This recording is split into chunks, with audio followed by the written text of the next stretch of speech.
शहर मक्का है, जहां हर मुसलमान अपनी लाइफ में एक बार जरूर जाना चाहता है। पर यह जगह हमेशा से ऐसी नहीं हुआ करती थी।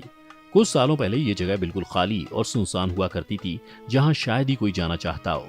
आज की तस्वीरें देख के ये अनुमान लगाना काफी मुश्किल है कि कुछ टाइम पहले मक्का कैसा हुआ करता था। आज हम जानेंगे कैसे बना है मक्का, इसके बनने के पीछे का क्या है इतिहास। हर धर्म में उसके तीर्थ स्थान का बहुत महत्व होता है। इस स्थल में लोगों की आस्था जुड़ी होती है। जैसे हिंदू धर्म में 4 धाम की यात्रा का अपना महत्व होता है, ये यात्रा काफी पवित्र मानी जाती है। उसी तरह मुस्लिम लोग हज करने के लिए मक्का और मदीना जाते हैं। इस्लाम में सऊदी अरब के 2 शहरों मक्का और मदीना को काफी पवित्र स्थल बताया गया है।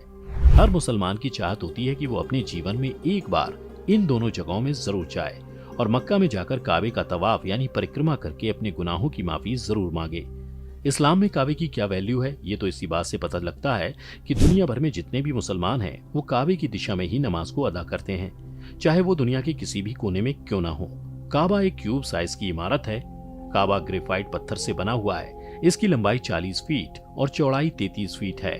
इसमें कोई भी खिड़की नहीं है, बस एक दरवाजा है। इसमें पूर्व दिशा में लगभग 5 फीट की ऊंचाई पर एक काला पत्थर लगा हुआ है। काबा की 7 बार तवाफ करने के बाद सभी मुस्लिम यात्री इसको चूमते हैं। ये पत्थर इनके लिए काफी अहम है। इसके चारों ओर बनी इमारतों को मस्जिदुल हरम कहा जाता है। अब बात करते हैं इसके इतिहास की। इसके निर्माण को लेकर लोगों में काफी मतभेद है। लोगों का कहना है कि काबा का निर्माण फरिश्तों ने आकर करा है। साथ ही लोगों का ये भी मानना है कि आज भी लगभग 70,000 फरिश्ते यहाँ काबे की तवाफ यानी परिक्रमा करने आते हैं और नमाज भी अदा करते हैं। अरब देशों के मुताबिक मक्का में काबे को लेकर एक और कहानी भी चर्चित है। कहा जाता है जब मुस्लिम्स के भगवान यानी अल्लाह ने पहले 2 इंसान आदम और हव्वा यानी पहली महिला और मर्द को बनाया, तो इनसे नाराज होकर अल्लाह ने इनको धरती पर भेज दिया, जिसके बाद ये दोनों एक दूसरे से अलग हो गए। कई सालों तक ढूंढने के बाद ये दोनों जहां मिले वो जगह मक्का थी। यहीं आदम ने हव्वा की मिलने की खुशी में खुदा को सजदा कर शुक्रिया अदा किया था, जिसके बाद उसी जगह में बाद में काबा का निर्माण किया गया। इसके साथ ही एक और कहानी भी लोगों के बीच मौजूद है, जिसके बाद ये नष्ट हो गया। फिर हजरत इब्राहिम ने अपने बेटे हजरत इस्माइल के साथ मिलकर इस जगह का निर्माण किया था। इस्लाम धर्म के ग्रंथ कुरान के मुताबिक ये पैगंबर थे। अपने निर्माण के समय ये बिना छत वाली एक रेक्टेंगल टाइप की इमारत थी। लोगों का मानना है कि इन दोनों कहानी का जिक्र कुरान में नहीं मिलता और इस कहानी के लिए कुरान और हदीस का रेफरेंस इसलिए नहीं दे सकते क्योंकि ये दोनों कहानी नबी से पहले के वक्त की बात है।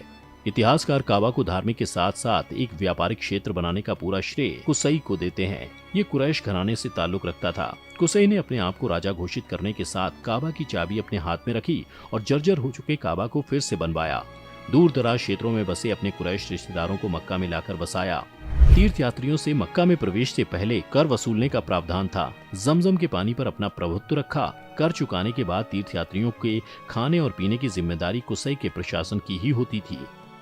इसके अलावा मुस्लिम मान्यताओं के हिसाब से मोहम्मद साहब ने 620 ईस्वी को मक्का से यात्रियों के लिए यात्रा शुरू की।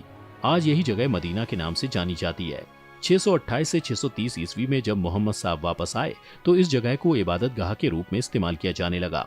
काबे में लगे पत्थर के बारे में कहा जाता है कि ये पत्थर इस दुनिया का नहीं बल्कि इसको हजरत जिब्राइल अलैहिस्सलाम जन्नत से लेकर आए थे। ये इस्लाम धर्म में एक महत्वपूर्ण फरिश्ते के रूप में जाने जाते हैं। ये भी कहा जाता है कि जब इस पत्थर को यहाँ लगाया गया था तो ये सफेद रंग का था, पर दुनिया में बढ़ते पाप के साथ इसका रंग काला होता चला गया।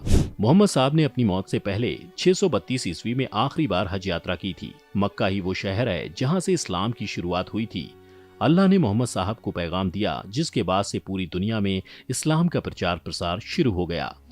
धीरे धीरे मक्का के आसपास शहर बसने लगे और वहाँ की आबादी बढ़ने लगी। समय के साथ काबा का स्वरूप बदलने लगा। बीतते हुए सालों के साथ यहाँ यात्रियों की संख्या बढ़ती रही और उसी हिसाब से यहाँ के आसपास में डेवलपमेंट होता चला गया। खलीफा उस्मान ने 644वीं ईस्वी से 656 ईस्वी तक काबा के आसपास में इमारतों का निर्माण किया। मक्का में कब्जा करने के लिए खलीफा अब्द अल मलिक, ये भी एक राजा थे, ने इब्र जुबैर के बीच गृह युद्ध छिड़ गया। इसी दौरान लगभग 683 ईस्वी में लकड़ी के बने काबा ढांचे को आग लगा दी गई, जिसके बाद ये पूरी तरह से नष्ट हो गया। इसके बाद इसको हजरत इब्राहिम की डिजाइन के हिसाब से फिर से बनाया गया और इसके चारों ओर मस्जिद का निर्माण भी किया गया। काबा के आसपास बनी मस्जिद का कई बार निर्माण किया गया, क्योंकि 1 साल पहले आई बाढ़ के चलते ये पूरी तरह से बर्बाद हो गया था। ये दुनिया की सबसे बड़ी मस्जिदों में से एक है। इसके बाद भी साल 1950 में बढ़ते तीर्थयात्रियों के चलते इसके स्ट्रक्चर में बड़े बदलाव किए गए। आज ये मस्जिद 40 एकड़ से भी ज्यादा जमीन में फैली हुई है। अगर आज काबा के स्ट्रक्चर की बात करें तो ये पहले से काफी ज्यादा बदल चुका है। ये क्यूबिकल शेप की इमारत है। इसका दरवाजा जो पहले किसी लकड़ी का बना था, उसको साल 1982 में सोने के दरवाजा लगाकर बदल दिया गया। काबा में ढकने वाला कपड़ा पहले मिस्र से मंगाया जाता था, पर अब इसको सऊदी अरब में ही तैयार किया जाता है। मस्जिद अल हरम भी पहले की तुलना में काफी अच्छा बन चुका है। इसमें यात्रियों की हर सुविधा का ख्याल रखा जाता है। यहाँ हर साल लाखों की तादाद में पूरी दुनिया से मुस्लिम हज यात्रा करने आते हैं। इतने लोगों का इंतजाम करना कोई आसान काम नहीं, इसलिए पूरे साल यहाँ की आबादी का एक बड़ा हिस्सा हज के इंतजाम में लगा रहता है। यहाँ चाहे यात्री के खाने का इंतजाम हो या वहाँ होने वाली कुर्बानी का काम हो, यहाँ सब कुछ पूरी तरह से सिस्टमैटिक तरीके से होता है। चलिए अब जान लेते हैं कि हज कैसे होता है। इसके यात्री सबसे पहले सफेद कपड़ा यानी एहराम बांधते हैं। ये कपड़ा कफन के समान होता है। इसमें किसी भी प्रकार की कोई सिलाई नहीं होती और साथ ही किसी भी प्रकार की कोई गंदगी भी नहीं लगी होती। फिर फ्लाइट से लेकर यात्रा तक सभी यात्री हज में पढ़ी जाने वाली दुआएं पढ़ते जाते हैं। मक्का पहुंचने के बाद काबा के चारों ओर चक्कर लगाते हैं, यानी कि तवाफ करते हैं, यानी कि उसकी परिक्रमा की जाती है। फिर अराफात के मैदान में शैतान को कंकड़ मारा जाता है। फिर कुर्बानी के फर्ज को पूरा करने के लिए बाल कटवा दिए जाते हैं। इस तरह मक्के और मदीना की यात्रा को पूरी कर इंसान हज के फर्ज को पूरा कर देता है। दुनिया भर के मुस्लिम जीवन में एक बार हज की यात्रा को जरूर करना चाहते हैं। साथ ही ये भी मान्यता है कि जो इंसान काबा में पूरे मन से मन्नत को मानता है वो जरूर पूरी होती है। सऊदी अरब और काबा का पूरी दुनिया में अलग ही महत्व है। यहाँ किसी भी गैर मुस्लिम को प्रवेश नहीं दिया जाता है।